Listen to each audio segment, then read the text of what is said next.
অরুণের দোকানে মেয়ে এসেছে মিষ্টি কিনতে। তাকে দেখে অরুণ মুচকি হাসে। আমাকে রসগোল্লা দিও 20 পিস, আর তার সাথে তোমার দোকানের ওই স্পেশাল কি মিষ্টি আছে না, সেটা দিও। এত মিষ্টি কাদের জন্য নিয়ে যাচ্ছ পামেলা? আজ আমাদের বাড়িতে আত্মীয় আসবে। এই ম্যাডামকে মিষ্টির প্যাকেটটা করে দে রে। আর হ্যাঁ, স্পেশাল মিষ্টিটা দিতে ভুলবি না যেন। এই নাও পামেলা তোমার মিষ্টি, তার সাথে এই নাও মিষ্টি দই। তুমি কেন আমাকে মিষ্টি দই খাওয়াও সব সময়? এইভাবে কি লাইন মারছো?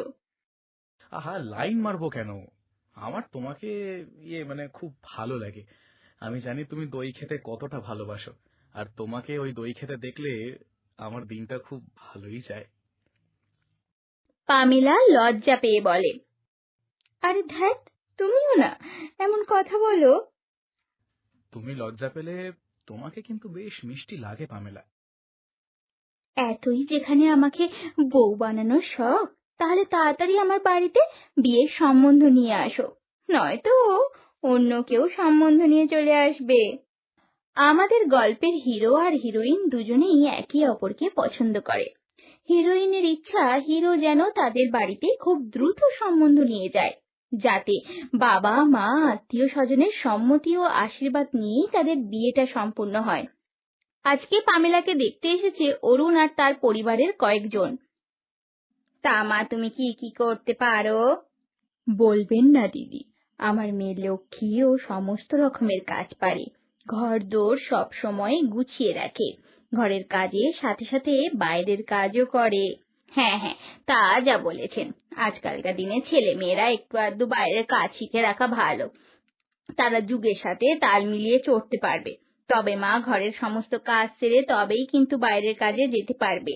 আমাদের অরুণ আপনার মেয়েকে পছন্দ করে, আমি জানি আপনার মেয়েও পছন্দ করে। এবার ভালো দিন দেখে এই 4 হাত এক করে দিলেই তো হয়। একদম দিদি, আমরাও তো সেই আশাতেই আছি।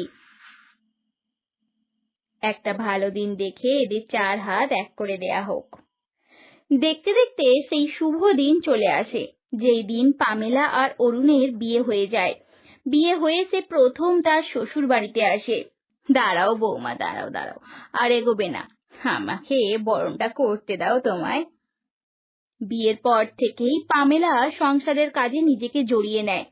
মেয়েরা এরকমই, বাবা মার বাড়ি ছাড়া অন্য একটা বাড়িকে নিজের ভেবে নেয় অতি দ্রুত। বিয়ের কয়েকদিন পর সকালবেলা, আরে ওঠো, তোমার জন্য চা নিয়ে এসেছি, তাড়াতাড়ি চা খেয়ে নাও। আর একটু ঘুমোতে দাও না গো। ঠিক আছে, তোমার যখন ইচ্ছে হবে তখনই উঠবে, আমি যাই, কত কাজ পড়ে আছে। এদিকে পামেলাকে রান্নাঘরে দেখতে না পেয়ে শাশুড়ি ততক্ষণে হাঁক ডাক শুরু করে দিয়েছে। বৌমা, ও বৌমা, কোথায় গেলে গো? তুমি কোথায় গেলে? এই তো একটু আগে রান্না করছিলে, তোমাকে বলেছি না তাড়াতাড়ি জল খাবার রেডি করো? বাবার ওষুধ আছে তো নাকি? ও বৌমা, বৌমা, ও বৌমা। হ্যাঁ মা, যাচ্ছি, আমাকে একটু সময় দিন। পামেলা এসে অতি দ্রুত রান্না করা শুরু করে দেয়। অরুণ উঠে খাবার খেয়ে কাজে চলে যায়। বেরোনোর সময় অরুণ পামেলাকে বলে, দুপুরে ভালো করে মুরগির মাংস রেঁধে রাখো। প্রত্যেকদিন রাতে গরম গরম মাংসের ঝোল আর ভাত খাওয়া হচ্ছে আমার অভ্যেস। পামেলা ঝটপট হাতের কাজ শেষ করে তার কাজে যাওয়ার জন্য বেরিয়ে পড়ে। সে একটা জায়গায় সেলাইয়ের কাজ করে। এমন সময় তার শাশুড়ি মা বলে, কোথায় যাচ্ছ তুমি?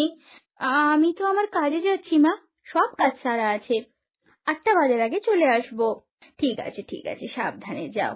সারাদিন অক্লান্ত পরিশ্রম করে সন্ধেবেলা যখন বাড়ি ফেরে পামেলা, তার শাশুড়ি মা বলে, বৌমা, আমার জন্য একটু গরম গরম চা করে নিয়ে আসো, আর শ্বশুর মশাইয়ের জন্য তেলে ভাজা। ঠিক আছে, শ্বশুর মশাই খেতে চাইছে, একটু গরম গরম তৈরি করে ফেলো তো। পামেলা ফ্রেশ হয়ে চা নিয়ে যখন শ্বশুর মশাইয়ের ঘরে ঢোকে, তখন শাশুড়ি মা পা টিপতে বলে দেয় পামেলাকে। এইভাবেই পামেলার জীবনে চলতে থাকে সংসারের কাজ বাইরের কাজ একসাথে। সামলাতে সামলাতে সে নাজেহাল হয়ে যায়। এইদিকে আস্তে আস্তে যেন অরুণের ব্যবহারও পাল্টে যেতে লাগে। একদিন রাতের বেলায় অরুণ খেয়ে বসে পামেলাকে ডাকছে। গো, এত হাঁকডাক করছো কেন? কি হয়েছেটা কি? আমি বলেছিলাম তো যে আমি রাতে মাংসের ঝোল আর গরম গরম ভাত খাই, তার বদলে সবজি ভাত হয়েছে কেন? তুমি জানো না যে আমি মাংস ছাড়া ভাত খুব একটা বেশি খেতে পছন্দ করি না? ধ্যাৎ, আমি খাবোই না। আসলে এসে মায়ের পা টিপতে টিপতে দেরি হয়ে যায়। এদিকে টাইম মতো তুমিও না খেতে পেয়ে রেগে যাবে, তাই সবজি ভাত করে ফেলেছি। এমন সময় শাশুড়ি রেগে উঠে বলে, আরে দেখ বাবু দেখ, কাজের বাহানা দেখাচ্ছে রে বাবু। একটু 5টা মিনিট পা টিপতে বলেছি, তার জন্য মহারানী কিনা রান্না করতে দেরি হয়ে গেল। উনি বাইরে কাজ করে তাড়াতাড়ি আসতে না আসতেই আমার বাবুটা কত শখ করেছিল মাংসের ঝোল ভাত খাবে, একটুকু করে দিতে পারলো না। বলি মাংসটা তো কিনে আনতে হয়নি, হ্যাঁ, ফ্রিজেই ছিল, একটু বিকেল বিকেল এলেই হয়। মেয়ে মানুষের অত রাত অব্দি কাজ করার কি আছে, হ্যাঁ, বুঝি না বাপু। পামেলা কিছু বলতে যাওয়ার আগেই বলে অরুণ, আমি বলেছিলাম তো যে আমি রাতে মাংসের ঝোল আর গরম গরম ভাত খাই, তার বদলে সবজি ভাত হয়েছে কেন? তুমি জানো না যে আমি মাংস ছাড়া ভাত খুব একটা বেশি খেতে পছন্দ করি না? ধ্যাৎ, আমি খাবোই না। আরে একটা দিন তো খেয়ে নাও না, না খেয়ে থেকো না, বলছি শোনো না, খেয়ে নাও। পামেলা অনেকবার বলে, কিন্তু কিছুতেই সে কথা শোনে না। অরুণের তো এখন প্রায় দিনই পামেলার সাথে ঝগড়াঝাটি অশান্তি হয়ে থাকে। অন্য একদিন অরুণ অফিস থেকে ফিরে এসে দেখে পামেলা ফোনে কথা বলছে। এত হেসে হেসে কারোর সাথে কথা বলার কি দরকার আছে? আরে, আমার বান্ধবী ফোন করেছে, একটু আগে মা ফোন করেছিল, মা বলছিল তোমার সাথে কথা বলবে, ফোনটা লাগাই। তোমার মতো সারাদিন বসে বসে ফোনে কথা বললে তো আমার আর চলবে না, না? আমার অনেক কাজ আছে। দাও দাও, ভাতটা বেড়ে দাও। আজকে আমার পছন্দ মতো রান্না হয়েছে তো? নাকি তুমি ফোনে কথা বলতে এতটাই ব্যস্ত ছিলে যে রান্না করতেই ভুলে গেছো? যত সব। সময় কত দেখো, বসে বসে হা হা হি হি করে কথা বলছে। আরেকদিন রাতের বেলা পামেলা কাজ করে ফিরে আসে, রান্না করে সিনেমা দেখছিল টিভিতে। অরুণ এসে রেগে গেছে। তুমি জানো না যে আমি টিভি দেখতে একদম পছন্দ করি না? টিভি হচ্ছে বোকা বাক্স। টিভির সামনে বসলে ঘরের সব কাজ মাথায় উঠলো বলে। বলি, ঘরের কাজগুলো কে করবে? হ্যাঁ, এমন সময় সেখানে শাশুড়ি মা এসে বলে, টিভিটা এত জোরে চালিয়েছো, উফ বাবা রে বাবা, আমি ঘর থেকে কতবার ডাকছি, শুনতে পাচ্ছ না? বলছি তাড়াতাড়ি খাবার বাড়ো, খিদে পেয়েছে। রান্না কিছু করেছো না টিভির সামনে বসে শুধু হা হা হি হি করছো? না মা, রান্না হয়ে গেছে, এক্ষুনি খাবার বাড়ছি। এইভাবেই অরুণের মা পামেলার সাথে খারাপ ব্যবহার করে। একদিন সকালবেলা কাজে গিয়ে কিছুক্ষণ পর অরুণ ফিরে আসে। পামেলা তখন উঠোন ঝাড় দিচ্ছিল। অরুণকে অসময়ে ফিরে আসতে দেখে বলে, আরে আরে কি হয়েছে, এই সময় তুমি ফিরে এসেছো? তোমাদের এইসব ব্যাপারে জানতে হবে না। মেয়ে মানুষরা এইসব ব্যাপারে জেনে কি করবে? আরে, আমাকে বলোই না কি হয়েছে, যদি কিছু উপায় বলে দিতে পারি। পামেলা অরুণের কাছে এগিয়ে এসে বলে। অরুণ রেগে পামেলাকে একটা জোরে ধাক্কা দেয় আর বলে, আরে, মেয়ে মানুষদের বললাম না এইসব ব্যাপারে জানতে হবে না।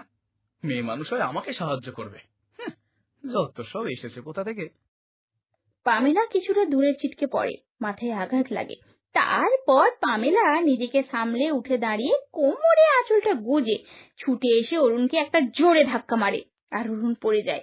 অরুণ উঠে দাঁড়াতেই তাকে জোরে মারে দুটো ঘুষি। কি ভেবেছো কি আমাকে, হ্যাঁ, কি ভেবেছোটা কি? বিয়ের পর থেকেই দেখে যাচ্ছি সব সময় আমাকে তাচ্ছিল্য করো, আমাকে মানুষ বলে ভাবোই না তোমরা। চিৎকার চেঁচামেচি বেরিয়ে আসে অরুণের বাবা মা। এই সব অরুণের বাবা মা দেখে চমকে ওঠে। রাতের বেলায় অরুণের বাবা মা, পামেলার বাবা মা সবাই বসে আছে। অরুণ আর পামেলা দাঁড়িয়ে আছে। অরুণের চোখ মুখ পুরো ফুলে গেছে পামেলার হাতে ঘুষি খেয়ে। দেখেছেন আমার ছেলেটাকে কি হারে মেরেছে, চোখ মুখ ফুলে গেছে। আপনারা তো বলেননি আপনাদের মেয়ে একটা গুন্ডা। যদি কোনো ছেলে তোর সাথে খারাপ ব্যবহার করে তখন তুই মারতিস, তা বলে তুই জামাই বাবাকেই এইভাবে মারবি? পামেলা কাঁদতে কাঁদতে বলে, ও যখন আমাকে ধাক্কা মারলো তখন তো কেউ কিছু বললো না, এই দেখো মাথাটা কতটা ফুলে গেছে। আর তাছাড়া বিয়ের পর থেকে এই 3 মাস শাশুড়ি মা অরুণ আমার সাথে সবসময় যে খারাপ ব্যবহার করেছে, তখন তো কেউ কিচ্ছু বলে না। তুমি এটা একদম ঠিক করনি মা। স্বামীকে কখনো মারতে আছে নাকি? স্বামী বাইরে কাজ করে, কত চিন্তা তার মাথায়। ছেলেদের একটু মাথা গরম হয় বাইরে বাইরে কাজ করার জন্য, বুঝেছ? হ্যাঁ, শুধু ওই বাইরের কাজ করে। আমি কি বাইরের কাজ করি না? আমিও তো বাইরের কাজ করি। মাথায় চিন্তা থাকে হরেক রকম। তাছাড়া আমি ঘরের সমস্ত রকম কাজ করি। তাহলে তাহলে আমারও তো মাথা গরম হয়ে যেতে পারে নাকি? দেখো দেখো, এই মেয়েকে দেখো। এই মেয়ে শুধু গুন্ডা নয়, একটা বাচাল। মুখে মুখে তর্ক করে। এই মেয়েকে আমরা কিছুতেই রাখবো না। আপনার মেয়েকে আপনি নিয়ে যান। আমার ছেলের আরেকটা বিয়ে দেব। পামেলা কান্না করতে করতে বলে, আমি মেয়ে বলে আমাকে সব সময় তোমরা দুজনে ছোট করো। আজ অব্দি আমি বাড়ি থেকে তেমন কিছু পাইনি, অসম্মান ছাড়া। অরুণ আমাকে বলেছিল বিয়ের আগে ও নাকি আমাকে খুব সুখে রাখবে। এখন সব পাল্টি খাচ্ছে, পাল্টিবাজ। ও আমার গায়ে হাত তুলতে পারে, কিন্তু পামেলা কান্না করতে করতে বলে, একটা পুরুষ মানুষের একটা মেয়ে মানুষের গায়ে হাত তোলা মানায়, কিন্তু একটা মেয়ে মানুষের কখনো নয়। এই শিক্ষা তোমার বাবা মা তোমাকে দেয়নি? এই মেয়েকে আর এক মুহূর্ত এই ঘরে রাখবো না বাবু। একে এই ঘরের বাইরে বার করে দে, তোর আবার একটা বিয়ে দেব। এমন সময় অরুণ বলে ওঠে, না। কেন? ওকে ডিভোর্স দেবো কেন? ওকে তো আমি আগে মেরেছি, তাইও আমাকে মেরেছে। আমি প্রত্যেক দিন কাজের প্রেশার থেকে এসে ওর সাথে দুর্ব্যবহার করি। ও একদিন করেছে, এতে তো ওর কোনো দোষ নেই। ওর উচিত ছিল প্রত্যেক দিন আমার সাথে এই ব্যবহার করা, কিন্তু করেনি। মা, পুরুষরা কেন সবসময় একটা মেয়ে মানুষের গায়ে হাত তুলে বলো তো? একে অপরকে সম্মান করাটাই হচ্ছে আসল। এখানে পুরুষ বা মেয়ে বলে কিছু হয় না। আমি ওকে ধাক্কা দিয়েছি, তাই ও আমাকে 4টে ঘুষি মেরেছে। ব্যাস, হয়ে গেছে শোধবোধ। অরুণ এগিয়ে এসে পামেলার হাত ধরে আর বলে, আমার ভুল হয়ে গেছে, আমাকে ক্ষমা করে দাও। আমি আমি আর কখনো তোমার সাথে এরকম ব্যবহার করব না পামেলা। আমায় ক্ষমা করে দাও। আমারও ভুল হয়ে গেছে। তোমাকে এইভাবে ঘুষি মারাটা উচিত হয়নি। তোমার বড্ড লেগেছে না? বরফ লাগিয়ে দেবো? চলো চলো, ঘরের ভেতরে চলো।